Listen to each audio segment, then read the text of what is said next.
Vote వేసేందుకు సొంతూళ్లకు వెళ్లిన వారికి వాతావరణ శాఖ చల్లటి కబురు చెప్పింది. ఉపరితల ఆవర్తన ద్రోణి ప్రభావంతో ఉత్తర కోస్తాంధ్రతో పాటు రాయలసీమ ప్రాంతాల్లో తేలికపాటి నుంచి మోస్తరు వర్షాలు కురుస్తాయని వెల్లడించింది. దీంతో నిన్న మొన్నటి వరకు సెగలు కక్కిన భానుడి ప్రతాపం తగ్గబోతుంది. ఉక్కపోత ఎండల నుంచి ప్రజలు ఉపశమనం పొందబోతున్నారు. వెదర్ రిపోర్ట్ పై మరింత సమాచారం మా ప్రతినిధి జార్జ్ అందిస్తారు. రాష్ట్రంలో ఒక్కసారిగా వాతావరణం మారింది. దీనితో తేలికపాటి నుంచి మోస్తారు వర్షాలు రాష్ట్ర వ్యాప్తంగా కురుస్తున్నాయి. మరొక 2 రోజుల పాటు ఇదే వాతావరణం ఉండే అవకాశం ఉన్నట్లు వాతావరణ శాఖ తెలిపింది. ఇప్పటికే చూసుకున్నట్లయితే కనుక బాణుడు బగబగ మండుతూ ఉన్నాడు. గత కొద్ది రోజులుగా చూసుకున్నట్లయితే కనుక రాష్ట్ర వ్యాప్తంగా 40 డిగ్రీలకు పైగా పలు చోట్ల అయితే ఉష్ణోగ్రతలు అనేవి నమోదయ్యాయి. ప్రస్తుతానికైతే ఈ ఉష్ణోగ్రతలు అన్నీ కూడా తగ్గుముఖం పడుతున్నాయి. ప్రస్తుతానికి చూసుకున్నట్లయితే కనుక రాష్ట్ర వ్యాప్తంగా చూసుకున్నట్లయితే కనుక 35 నుంచి 39 లోపు మాత్రమే ఉష్ణోగ్రతలు అనేవి నమోదవుతున్నాయి. ఇప్పటికే కొన్ని చోట్ల అయితే తేలికపాటి నుంచి మోస్తరు వర్షాలు అనేవి కురుస్తూ ఉన్నాయి.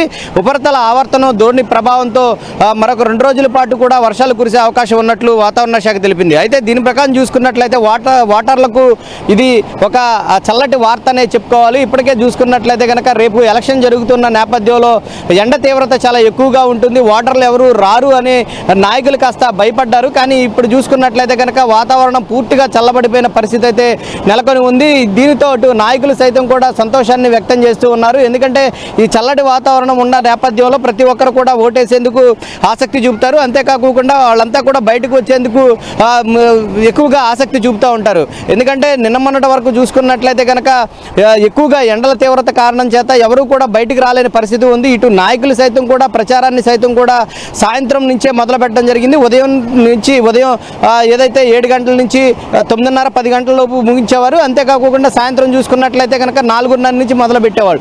అయితే ఇప్పుడు ఓటింగ్ సమయం వచ్చింది కాబట్టి ఈ ఓటింగ్ సమయానికి చూసుకున్నట్లయితే కనుక ప్రజలంతా కూడా ఎవరు అంటే ఉదయాన్నే ఓటేసే వాళ్ళు వస్తారు. కానీ ఈ మధ్యాహ్నం అయితే ఓటింగ్కి చాలా తక్కువ మంది ప్రజలు వస్తారనేది కూడా ఈ నాయకుల్లో కాస్త ఆందోళన కలిగించింది. ప్రస్తుతం చూసుకున్నట్లయితే ఆ పరిస్థితి అయితే కనిపించట్లేదు. ఓటింగ్ వేసేందుకు సైతం కూడా ప్రజలంతా కూడా బయటకు వచ్చే అవకాశం కనిపిస్తూ ఉంది.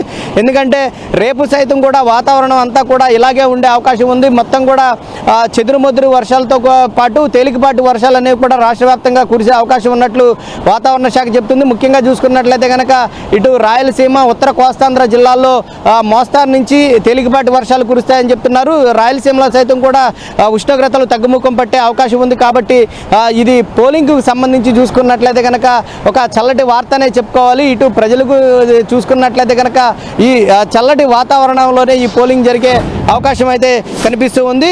మరొక 2 రోజుల పాటు ఇదే వాతావరణ పరిస్థితి కొనసాగుతుంది. కాబట్టి ఇటు పోలింగ్ సైతం కూడా ప్రశాంతంగా జరిగే అవకాశాలు కూడా ఎక్కువగా కనిపిస్తూ ఉన్న పరిస్థితి అయితే కనిపిస్తూ ఉంది. మొత్తం మీద చూసుకోవచ్చు.